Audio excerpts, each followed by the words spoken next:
দর্শক সচিবালয়ে কথা বলছেন নৌ সড়ক রেল ও সেতুমন্ত্রী শেখ রবিউল আলম। আমরা সরাসরি চলে যাচ্ছি সেখানে।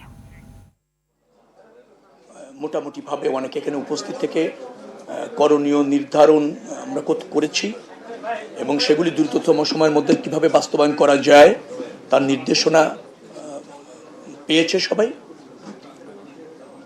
গতবার যাত্রাটা মোটামুটি স্বস্তির ছিল, ভালো ছিল, নিরাপদ ছিল।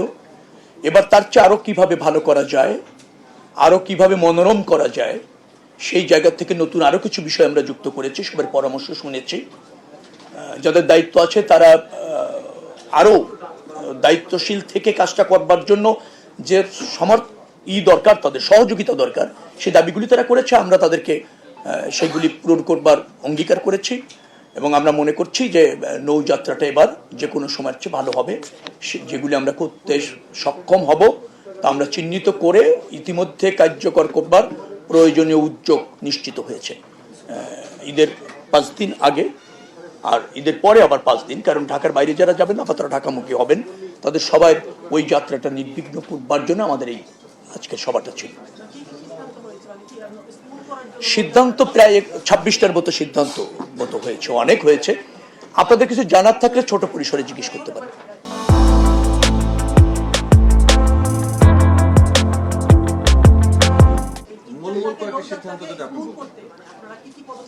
যেমন ধরেন অতিরিক্ত যাত্রী আপনার কেউ বহন করতে পারবে না, ভাড়া বৃদ্ধি করতে পারবে না।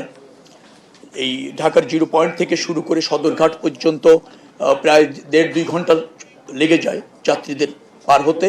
সেটা আমরা এটাকে অবাধভাবে এটা আমরা করতে চাই, যেটাকে বলা হয় যাতে কোনো ট্রাফিক না থাকে, ট্রাফিক জ্যাম না থাকে, অবাধে যেতে পারে সেই ব্যবস্থাটা করতে হবে। সেখানে সিটি কর্পোরেশন, ট্রাফিক পুলিশ সহ তারা তৎপর থাকবে।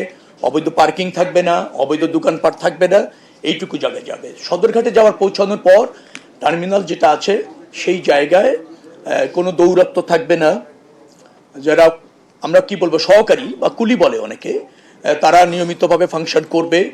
এখানে যাত্রী হয়রানির শিকার হবে না। কোনো হকার বা অবৈধ কোনো মানুষ সেখানে গিয়ে কোনো জটলা তৈরি করা এগুলি করতে পারবে না। শৃঙ্খলার সাথে যাত্রীরা লঞ্চগুলিতে উঠবেন এবং নির্দিষ্ট সময় লঞ্চগুলি ছেড়ে যাবে।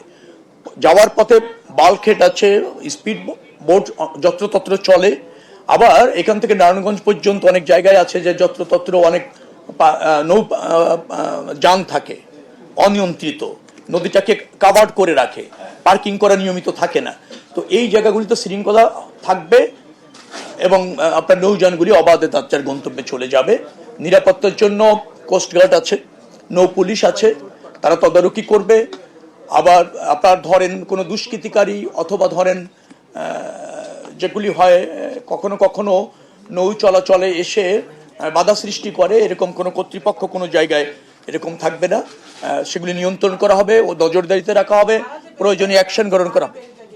না, ভাড়া বাড়ানো হবে না। এখানে মালিক কর্তৃপক্ষ আছেন, তাদের সাথে আমাদের কথা হয়েছে, ভাড়া বাড়বে না।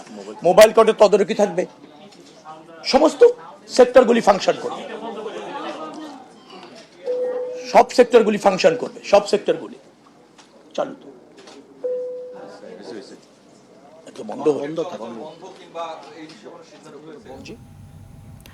দর্শক, ঈদ যাত্রা নিয়ে কথা বলছিলেন নৌ সড়ক রেল ও সেতু মন্ত্রী শেখ রবিউল আলম।